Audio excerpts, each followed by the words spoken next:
Ladies and gentlemen, RosterWatch Nation, welcome back to the epic RosterWatch Podcast, brought to you by RosterWatch.com. My name is Alex Dunlap, here, of course, with the Trashman. If you're listening to this on Apple Podcasts or Spotify, please give us a 5-star review and a rating over there. If you're on YouTube, if you could click the thumbs up button, leave a comment, all the rest of it. Trashman, can you believe it? Podcast number 500 today. Really? Yep. Do you think we've done more podcasts or radio shows? Because I looked back, I'm like, man, we've only done 500 podcasts. And then I realized, though, we didn't start doing podcasts until like 2017. Yeah. Whereas we started doing the Sirius, or I guess we didn't start on Sirius XM. For the people who might know us from there, we actually started by having to like break into a local ESPN radio station because they wouldn't give us suitable key cards there to broadcast out of that one. Got syndicated down from Austin down to the San Antonio area, then up north towards Waco on the I-35 corridor, and then got picked up by Sirius after what was that 2 years of doing that before they finally booted us? Trashman. 2 years. I think we still probably done more podcasts if you're just thinking about the number of shows. Well, I guess maybe we did. We used to do 2 shows a week year round from like 2012 to probably about the time we started doing the podcast. Was it year round? Oh, yeah. You don't remember when Byron said, man, we can't keep doing this year round with the show anymore. Don't you remember? So. It was year round. We did the shows from we would do all the shows leading up to the Senior Bowl, all the shows leading up to the Combine. There would be 2 a week, one on Saturday, one on Sunday. I think we might have done more shows on Sirius than we've done podcasts. That's possible. When I was thinking about it anyway. But, for those who've been around, I'll bet you there have been some people here who've been with us through the whole time we've been doing the pod. So thanks to everybody who's maybe Minion Hunter. Yeah, Minion Hunter for sure. Yeah. So, man, thanks to all the OGs. We certainly couldn't do any of it without our pro members over at RosterWatch, and we thank you guys. But I thought that was cool, man. Episode 500 today, and we have a good topic that I told Trashman earlier. Like, I can't think of a topic. Like, do you got anything? And so I think it's a pretty good one. Players will take the biggest step forward or backward in 2023 for fantasy. So I have a list of guys that I kind of came up with. Also, just some news just from out of OTAs. I just wanted to start with Trashman. Have you been on Twitter today and you've seen the big fantasy news? I have not. I'm not.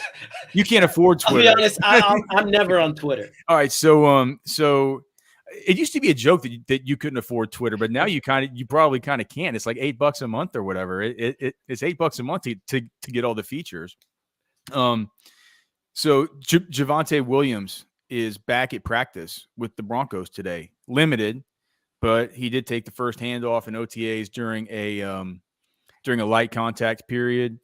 Dude, I mean, he is limited, but he's back. He's practicing. He's practicing in a limited capacity. When we compare that to sort of the narrative that I had sort of spun up in my head that this is a multiple ligament tear thing, it happened about on the same timeline as a J.K. Dobbins. We had the intel from our good friend, pro football doc, Dr. David Chow over at Sports Injury Central that, he's basically saying he's not going to be himself until halfway through this season, week 8.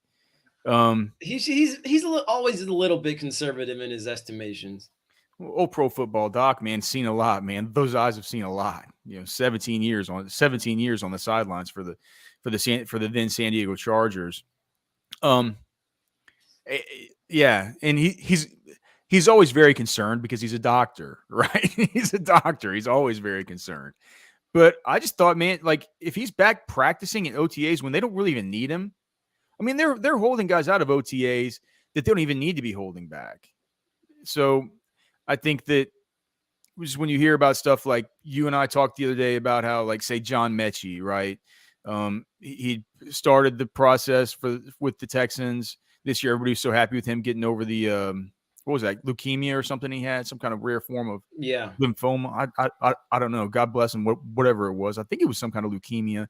But he ended up coming back, the second year wide receiver for the Texans. And you mentioned to me yesterday or Tuesday that he had a hamstring. Well, so after the show, I hadn't heard about that, so I wouldn't read up about it.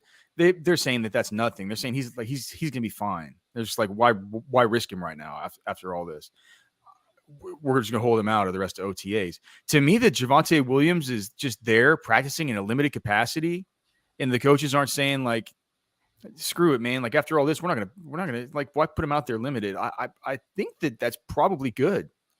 Well, I think that this is good, and it's not good for the show because one of my guys who is gonna have one of the biggest steps up was gonna be Samaje Perine. Yeah, maybe not, dude. Maybe not. You scratch him off your list. But all right, so instead of that, we'll get into that. But instead of that, we'll just spend the time here talking about this. I think this is a relatively substantial development. To me, it goes to show that if he's limited right now, he's probably not going to start the season on physically unable to perform, right? Unless he has a setback. Yeah. So if that's the case, he needs to come up from where he's currently being taken. His ADP right now, I mean, I've seen him go in the 8th round of some of these drafts, 7th round, 8th round and stuff. He's going around the same time as guys like Isaiah Pacheco, Dalvin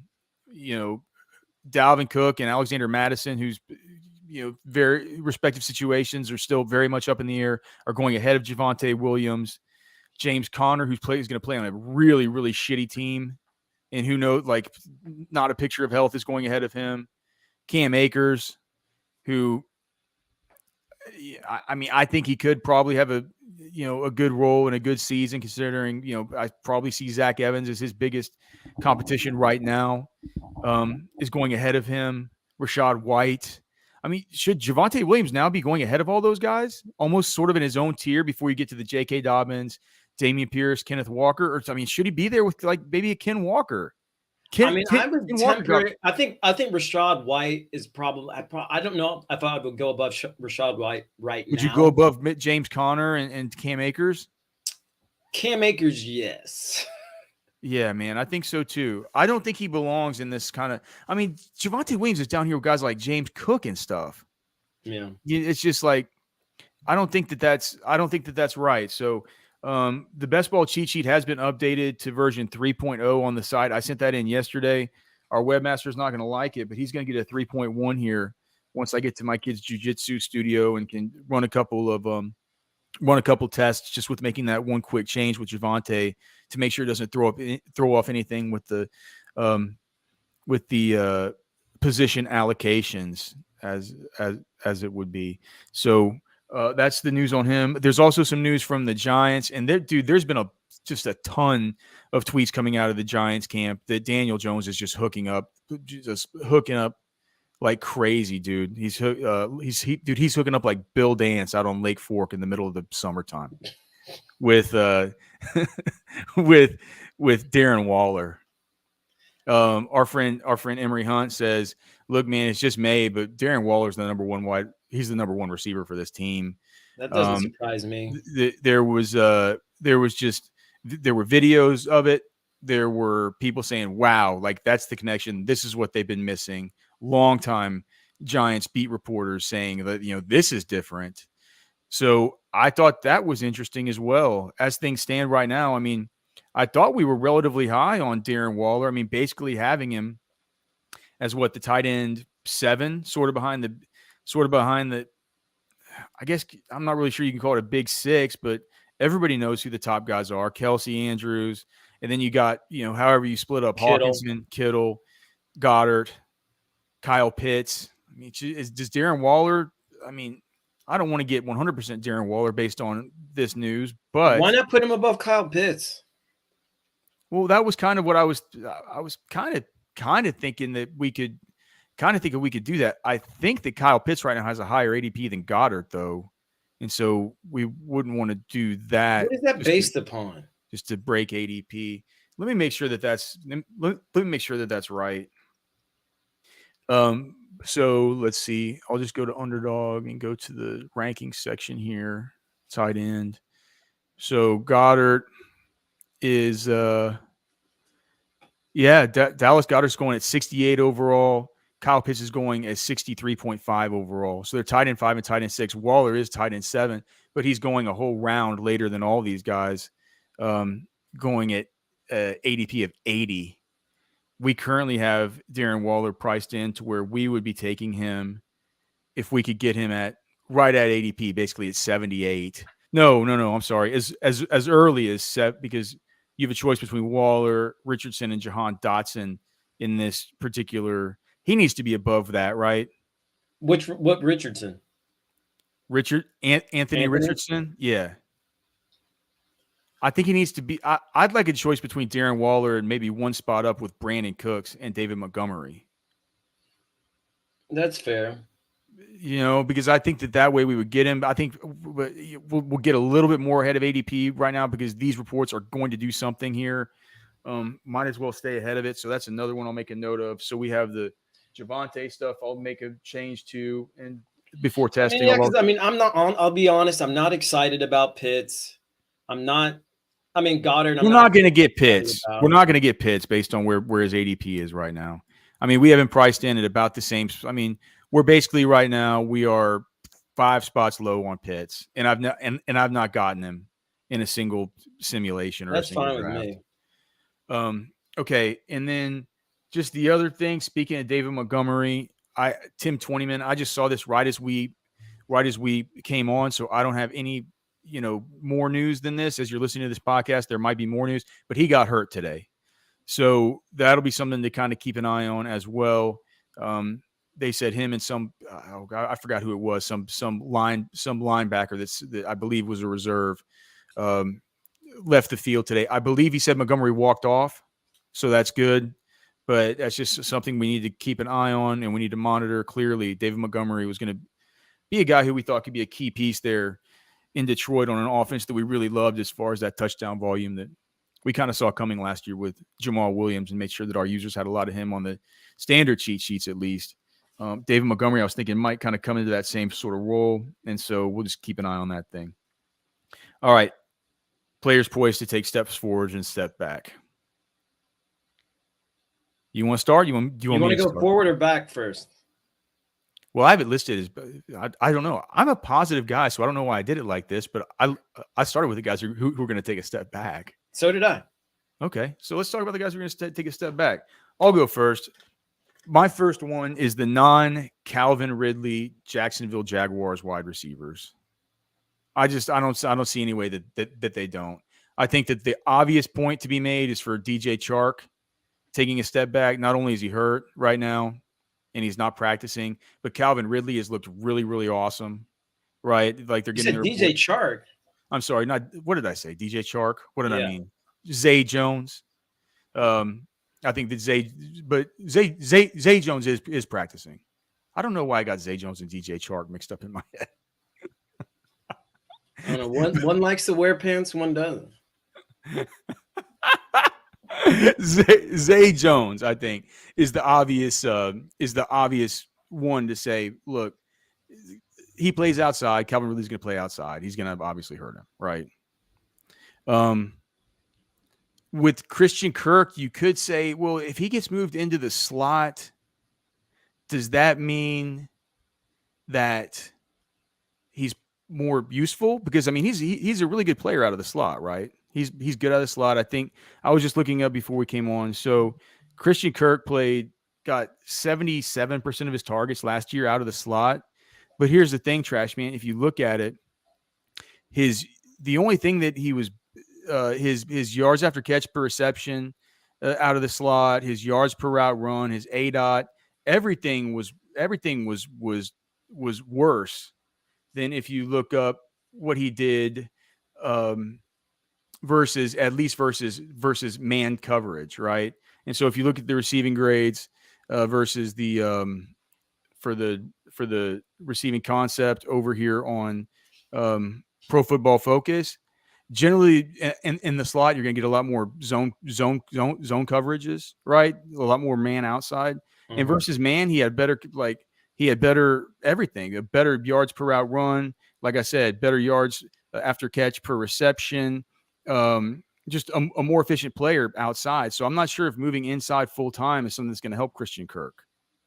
So if that's the counter argument versus, look, this guy's going to be coming in and Calvin Ridley, who's actually been a super, when I did the Bustin' Monsters tool, I couldn't believe Calvin Ridley hadn't played in a while. But if you just look at the last two-ish seasons that he did play, if you in PPR leagues, Trash Man, Calvin Ridley, the only guys who had monster games more often, PPR monsters of over 25 points, more than Calvin Ridley, have been Cooper Kupp, Devontae Adams, Justin Jefferson, and Tyreek Hill. He's been big. He's been better than Jamar Chase. He's been better than Tyler Lockett. He's been better than Mike Evans. He only busts in PPR 10% of the time. If you look at that compared to everybody else, the only three that have busted less than 10% of the time in PPR are Cooper Kupp, who has a 0% bust rate, which is just amazing to me. Keenan Allen with a 7.41% bust rate in PPR. He's always been just a PPR, very, very, very little upside. He only gets you a monster. Keenan Allen does 3.7% of the time, right? But he just never busts for you either. And then Jamar Chase is only busted at less than 10 fantasy points per game in PPR, 8.33% of the time. Other than that, Calvin Ridley's at 10% of the time. Guys behind him are Tyreek Hill, Chris Godwin, Justin Jefferson, DeAndre Hopkins. Do they factor in like whether these guys are actually on the field or not? Yeah. No, I mean, I make this tool by hand. And so it's like I don't count the games. Like if it's a game where a guy gets hurt or something like that, I don't count it. Just the games that they played, and this counts postseason. So it's like, I mean, Calvin Ridley, you forget, man, he's been a baller. He's been a G. He's been good. I'm getting a lot of him in a lot of these drafts, and I feel like the non-Ridley Jacksonville wide receivers, not DJ Chark, but Zay Jones and Christian Kirk. So are you getting value on him? What is he right now? I think he's wide receiver 18. So you're getting Ridley. He's going a little higher now. So he's up to wide receiver 16 now. That's starting to get a little high, man. He's got a 33.4 ADP, but I think that's because people are just starting to realize it. Regardless, he's going to take a step forward. And it doesn't feel like I'm having to take Calvin Ridley with my number. Whenever we're getting him, and we're getting him a good bit, it's usually with our 4th round pick. Okay. Who do you got that'll be taking a step back? Well, Tyler Algier was a big one for me. Well, that's obvious. Tell the people why. I mean, Bijan Robinson is the can-do, will-do running back there in Atlanta now. So Tyler Algier, although he had a really good rookie season, considering, he didn't really come on until maybe halfway through the season. But he had a really good rookie season. We had the best one for yardage-wise that the Falcons ever had. In Falcons history. 1,000 yards. He had 1,035 yards, only on the ground, only 4 touchdowns on the season, and that was, just kind of indicative of the whole Falcons offense really last season.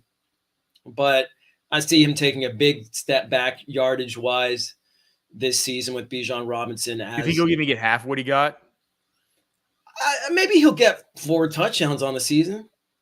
But as far as yardage, I would be surprised if he gets over 600 yards. All right. Mine's about as obvious as yours, Trash Man. Mine's about as obvious as yours. Jamal Williams is taking a step back. He was one of my guys too. Okay, yeah, because I mean, and this is a very simple one. He's not going to rush for 17. He's not going to rush for 17 touchdowns. Jamal Williams has been in the league since 2017. I can remember his Senior Bowl very fondly. I've always liked Jamal Williams. He's a great, great, great guy. He's never been a big time touchdown scorer. Just look at, 20. So he's at 4, 7, 8, 10. So from 2017 to 2021, 1, 2, 3, 4, 5 seasons, he had 13 total. He had 4 more touchdowns than he'd had the rest of his entire career combined last season. That was just something where he just walked into a magic. He walked into a magic fairy dust machine, and it was the perfect everything. That's never. Every environmental force is never going to come together and have that happen for him ever again. The offense isn't going to be the same. He's not going to be indoors. It's not going to be fast paced. They're not going to have a shitty defense. They're not going to have a quarterback that won't dare run at the goal line. It's just now that we know the way the Lions felt about DeAndre Swift, it's like I would think that a healthy Alvin Kamara, even though he's getting older and not as good, and then Kendre Miller, who's just a G, that's tougher competition than he had with just DeAndre Swift and Craig Reynolds. So Jamal Williams for me. If that's one that you stole, I can just move on to the next one. I only have one other guy that's going to take a step back. Do you have more than one other? Yeah. All right. Well, do you want to do one of yours? Sure. One of mine, Devin Singletary. How much of a step back can this dude take? It's not like well, he had over 1,000 all-purpose yards last season in 6 touchdowns. Okay. And as the, now backup in Houston behind Dameon Pierce, I don't see him. He had what? He had over 800 yards rushing. So Devin Singletary last year, that's a little bit surprising to me. Also 52 targets, which is not terrible. 819 yards rushing, 5 touchdowns, 38 receptions for 280 and 1 extra touchdown. He's not going to get that this year. No. Yeah, he won't get that this year. I wonder if it's going to golly. He sure wasn't that wasn't that efficient as a receiver. Look at Dameon Pierce, man. He caught 30 of 39 balls last season. It could hurt Dameon Pierce a little bit with his target share if they want to use Devin Singletary in that way. But I think he'll take a step back too. The team's just not as good. Yeah. They're not going to use him at the goal line. So it's not like you can say, well, he doesn't have Josh Allen to deal with at the goal line now. He's now got Dameon Pierce to deal with at the goal line, who's a pit bull. So I get that. I mean, maybe CJ Stroud takes some of those too. Yeah. Really? I don't think I'm not sure. Do you see CJ Stroud? I mean, I think that he might run a little bit more than we think, but he doesn't. I mean, I think you might see some QB sneaks in there on the goal line for sure. Here's mine, and I know it's weird to say because it goes against what I really want to think. Because here's a guy who I love, I think is a future Hall of Famer. I've loved him since he was a rookie back in 2014. But it's time for Mike Evans to take a step back, I think. I don't think he can keep doing this. Can you believe that listen to Mike Evans' receiving totals dating back to 2014. 1051, 1206, 1321, 1001, 1524, 1157, 1006, 1035, 1124. That's all he does is go for 1,000 damn yards, trash man. Yeah. And some of these seasons he misses games, and he missed what? I guess in the last 3 years, he's only really missed.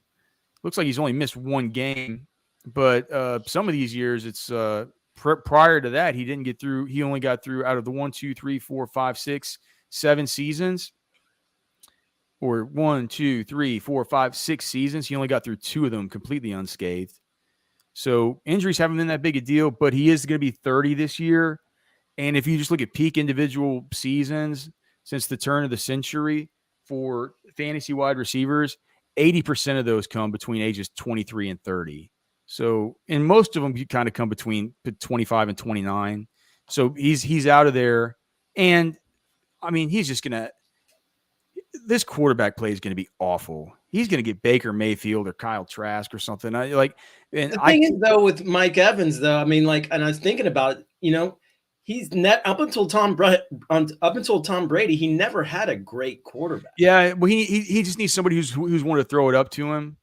I just don't know if Baker Mayfield's willing to throw it up to him. He wasn't really good at getting the ball to Odell Beckham. You know what I mean? I don't really know. I just think it's I feel like there's a confluence of factors, kind of the good confluence of factors last year for Jamal Williams. I feel like there's a sort of a negative confluence of factors here for our boy Mike Evans, who, on top of all this, is a Super Bowl champion. I mean, he's a first ballot Hall of Famer, isn't he? For sure. He's the only guy. What is it? Is this his first 9 seasons in the league? He goes for 1,000 total yards. I mean, 1, 2, 3, 4, 5, 6, 7, 8, 9 seasons for 1,000 total yards, just right out of the chute the whole time. Yeah, unbelievable, man. From from Galveston Ball, right there in the armpit of Texas, where Trashman's from. We used to play those guys. I'm sure, man. Say, dude, it ain't easy playing out there in that out there in those streets, dog. In the swamp. Yeah, man. You swamp kids are some tough dudes.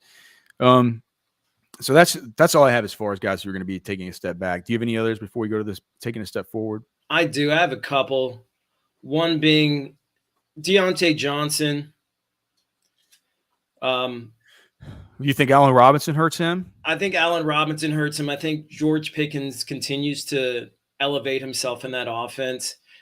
I mean, really, Deontay Johnson, now that George Pickens is kind of the field stretcher, Deontay Johnson, I felt, was kind of more like the chain mover there last season. And I feel like that's kind of Allen Robinson's role generally in the offense. I felt like Deontay Johnson was already had a tenuous kind of hold on the lead receiver role there in Pittsburgh, and I think he just loses it this season. We're not getting any Deontay Johnson or any George Pickens in early redraft stuff. It's just it's a hard deal. I mean, I'm getting more Najee Harris than those guys. I love what they've done with the offensive line.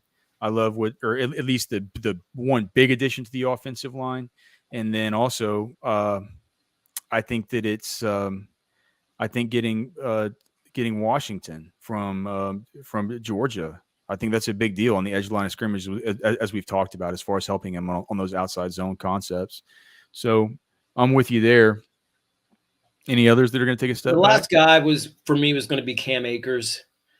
I feel like Zach Evans takes his job. I feel like the Rams didn't really want to give Cam Akers the starting role there last season down the stretch. What have you seen out of Zach Evans that makes you think he's just going to come in and take a job? I mean, we're just going on high school stuff here. Like, it's been a long time since Zach Evans has looked really good. I think he's got it in him, but I mean, I don't think he's going to just jump in there and take a job. I mean, I think he's better than Cam. I just don't like Cam Akers that much. Okay. And yeah. I don't think the Rams like Cam Akers that much. I mean, and Kyron Williams is still there too. I feel like I don't feel like Cam Akers is going to get the wealth of opportunities that he got last season because, there just really weren't many other options, healthy options there for the Rams. All right, players who are going to take a step up. My first two are, I'll just say these two because I think they're both pretty obvious and pretty easy. One's Nick Chubb. That's just very simple. Like, we don't need to harp on it. Nick Chubb is going to feast this year. He's one of the best running backs I've ever seen. He's running behind a good offensive line. It's going to be an improved offense. They're going to be in scoring position more. There's no Kareem Hunt to deal with. Jerome Ford feels like a complete kind of handcuff type of player as opposed to a complementary piece. So Nick Chubb, I'm taking Nick Chubb ahead of Saquon Barkley right now in half-point PPR. And I think it makes sense. If you just, like we talked about the scoring distributions earlier for the wide receivers, Nick Chubb, he's had a better scoring distribution over the last two healthy seasons than Saquon Barkley has. I mean, in PPR, it's about the same. They both had PPR games of 25 points or more 12.9% of the time. But if you just look at standard and half-point PPR, Nick Chubb just murders this dude as far as his monster games over 20 points at 25.81% of the time. Saquon only at 12.9% of the time. And Saquon busts at 29% of the time, whereas Nick Chubb busts at 19% of the time. I feel like in full PPR leagues, maybe we don't see that much of an advantage for Chubb. No, I'm mainly talking about the underdog setup right now, which is half-point PPR, and you know what I'm saying? No bonuses or anything like that. It's just half-point PPR. Maybe when I make the PPR cheat sheet, I'll rethink it about Saquon and Chubb. But Chubb has been good, man, and we have to factor in the extra volume. He's going to take a step forward. My other one was Miles Sanders. He's just got to take a step forward, right? He's getting paid like a lead feature back. They have nobody else there who they really care about. They're committed to him. Bryce Young, the new rookie quarterback, we just talked about it all before, right? We've seen him dump it off to Jahmyr Gibbs time and time again. He reminds so many people of Drew Brees. What do these short quarterbacks who look like Drew Brees do? They dump it off they dump off the quarterback dumps to the running backs in the passing game. I just think that, now I can mention DJ Chark is hurt. He's not getting much run with the starters right now. And I think an old Adam Thielen and Terrace Marshall Who they and want to be the number one. and Jonathan Mingo. I mean, you can paint yourself a story that's a pretty nice kind of Hayden Hurst, who's also not practicing right now. You can paint yourself a story that's like kind of a pretty good surrounding cast, but it's not. I mean, it's kind of not that good. It's kind of not that good. So Miles Sanders is another guy that I think is going to step up. I'll just go through mine here, then you can just go through yours. Kadarius Toney, and I'm only saying that was one of mine. Yeah, I mean, I'm just saying that because the Chiefs beat is legit talking about him like he's the number one. Well, and you look at the roster. I mean, it seems like the obvious choice. Yeah, well, they're just saying like, who do the Chiefs have behind Kadarius Toney, MVS, and Sky Moore? And they're just like, well, is it Rashee Rice who's going to step up to the fourth role? They even asked Patrick Mahomes at his availability, who's stepping up as that number 4 guy. It's like a complete thing. It's the complete narrative. Like the talking points have gone out, and that's it. Kadarius is they think he's their number 1 wide receiver. So if he can stay healthy, we know that the sky's the limit for him in the Chiefs offense. And where's that ADP right now? That feels like it's been creeping up a good bit too. He's going Kadarius. So he's going at 70.1. We should be getting more Kadarius. I should be getting let's get more exposure to him. So hold on. So do you like him more than do you like him more than Jordan Addison, Tyler Lockett, Mike Evans? I mean, is that the point we need to just get Kadarius above those guys? Maybe more than Lockett and you say Mike Evans? Yeah. I'd say he's right there. He's right in there. I mean, but certainly, we're not going to have like a Pickens or anybody ahead of him, right? None of that stuff. Okay. Oh, and then just one other thing I want to say. I was listening to Dr. David Chow. We always talk about him. I was listening to the Pro Football Doc podcast earlier. He talked about a guy who he's higher on than most to take a step forward. Odell Beckham Jr. Compared to last season, yes.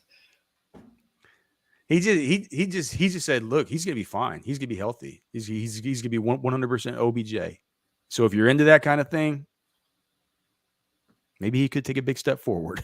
I'm hands off that offense. Well, as far as pass catchers go, outside of Mark Andrews, it's hard. Now. All right, who's taking a step forward for you? For me, one is Jameson Williams, but he's out for 6 games. I mean, he's still going to take a step up from where he was. Yeah, I guess he was out for more than 6 games last year. I mean, and like I think he comes in and he's healthy. I think he'd be the number 1 receiver on that team. Well, I mean, I think Amon-Ra St. Brown is still going to be the number 1 receiver. This is a pure volume target. But he's not a field stretcher. I don't think he's that. He wasn't a first-round pick. I mean, I don't think he's going to be as much of a threat in the red zone. I think when Jameson Williams gets in there, it's going to be all systems go for Williams this season. Another guy I think is going to improve on his season last year is Van Jefferson for the Rams. Obviously. A pro's pro, coach's son, technique out the wazoo. Now with the number 2 wide receiver in an offense where teams really have to do a lot of weird shit to defend Cooper Kupp out of the slot, right? If he's playing outside, that's going to open some things up for him. Yeah. And I had one more guy, and that's Damian Harris in Buffalo. It'd be hard not to take a step forward it'd be hard not to take a step forward, man. Like he hasn't been as good as we had hoped coming out. Well, I just don't, and I think he's been mired in injury. I think when he's been healthy, he's been pretty good. It's just like, he was splitting time with Ramondre Stevenson. But I think when he's been healthy, he's been solid. It's certainly a better offense.